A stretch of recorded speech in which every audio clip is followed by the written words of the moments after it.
ब्रह्मा जी ने कहा, हे नारद, ऋषि मुनि उस पुरुष के लिए उचित नाम खोजने लगे। तब सोचकर विचार कर वे बोले कि तुमने उत्पन्न होते ही ब्रह्मा का मन मंथन कर दिया है। अंत तुम्हारा पहला नाम मनमत होगा। तुम्हारे जैसा इस संसार में कोई नहीं है, इसीलिए तुम्हारा दूसरा नाम काम होगा, तीसरा नाम मदन और चौथा नाम कंदर्प होगा।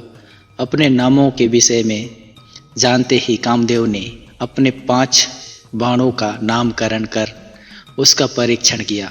काम ने अपने 5 बाणों को हर्षण, रोचन, मोहन, शोषण और मारण नाम से संबोधित किया। हे बाण ऋषि मुनियों को भी मोहित कर सकते थे। उस स्थान पर बहुत से देवता वह ऋषि उपस्थित थे।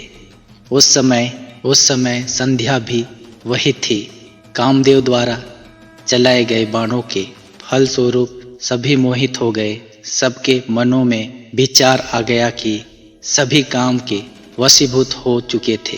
प्रजापति, मरीचित, अत्रि, दक्ष आदि सभी मुनियों के साथ साथ ब्रह्मा जी भी काम के वश में होकर संध्या को पाने की इच्छा करने लगे। ब्रह्मा वह उनके मानस पुत्रों सभी को एक कन्या पर मोहित होते देखकर धर्म को बहुत दुख हुआ। धर्म ने धर्म रक्षक त्रिलोकीनाथ का स्मरण किया। तब मुझे देखकर शिव जी हंसे और कहने लगे, हे ब्रह्मा, अपनी पुत्री के ही प्रति तुम मोहित कैसे हो गए? सूर्य का दर्शन करने वाले दक्ष, मरीचि आदि योगियों का निर्मल मन कैसे स्त्री को देखते ही मलिन हो गया? जिन देवताओं का मन स्त्री के प्रति आसक्त हो, उनके साथ शास्त्र संगीति किस प्रकार की जा सकती है? इस प्रकार के शिव वचन सुनकर मुझे बहुत लज्जा का अनुभव हुआ और मेरा पूरा शरीर पसीने पसीने हो गया। मेरे विकार समाप्त हो गया, परंतु मेरे शरीर से जो पसीना नीचे गिरा उससे प्रीति गणों की उत्पत्ति हुई। उससे 64,000 अग्निश्वासु प्रीतगण उत्पन्न हुए और 86,000 बृहस्पति पितर हुए। एक स्वर गुण संपन्न अति सुंदर कन्या भी उत्पन्न हुई, जिनका नाम रति था। उसका रूप सौंदर्य देखकर ऋतु आदि संकलित हो गए एवं उससे अनेक पितरों की उत्पत्ति हुई। इस प्रकार संध्या से बहुत से पितरों की उत्पत्ति हुई। शिव जी के वहां से अंतर्ध्यान होने पर मैं काम पर क्रोधित हुआ। मेरे क्रोधित होने पर काम ने वह बाण वापस खींच लिया। बाण के निकलते ही मैं क्रोध की अग्नि से जलने लगा। मैंने काम को शिव बाण से भस्म होने का श्राप दे डाला।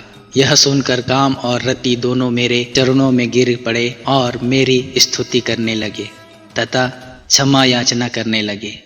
तब काम ने कहा, हे प्रभु, आपने ही तो मुझे वर देते हुए कहा था कि ब्रह्मा, विष्णु, रुद्र समेत सभी देवता, ऋषि मुनि और मनुष्य तुम्हारे वश में होंगे। मैं तो सिर्फ अपनी उस शक्ति का परीक्षण कर रहा था, इसीलिए मैं निरपराध हूँ। प्रभु, मुझ पर कृपा करें, इस श्राप के प्रभाव को समाप्त करने का उपाय बताएं। इस प्रकार काम के वचनों को सुनकर ब्रह्मा जी का क्रोध शांत हुआ।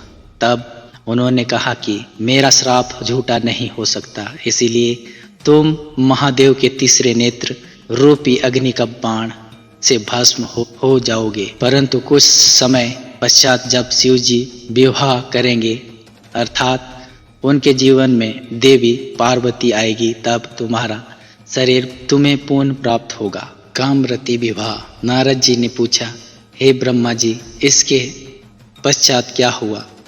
आप मुझे इससे आगे की कथा भी बताएं। भगवान काम और रति का विवाह हुआ या नहीं? आपके श्राप का क्या हुआ? कृपया इसके बारे में भी मुझे विस्तार पूर्वक बताएं। ब्रह्मा जी बोले, शिव जी के वहां से अंतर्ध्यान हो जाने पर दक्ष ने काम से कहा, हे कामदेव, आपके ही समान गुणों वाली परम सुंदरी एवं सुशीला मेरी कन्या को तुम पत्नी के रूप में स्वीकार करो।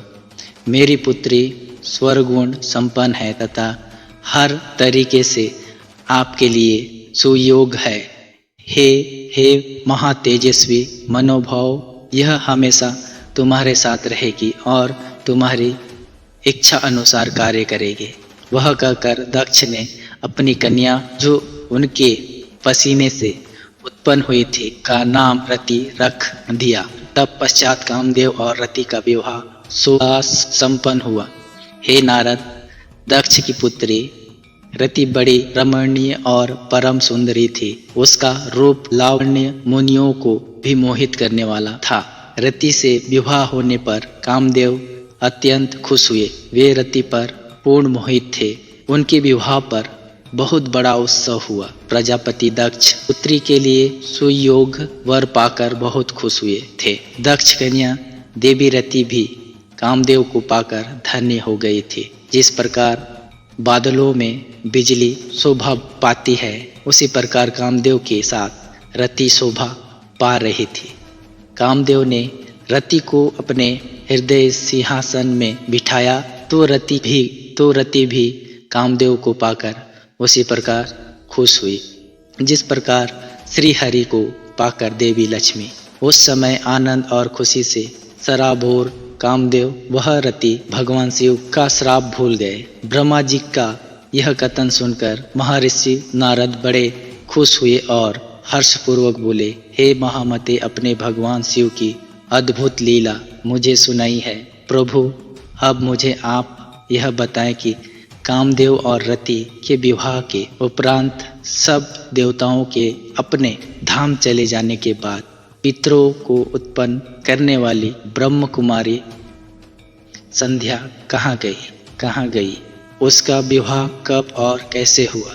संध्या के विषय में मेरी जिज्ञासा शांत कीजिए।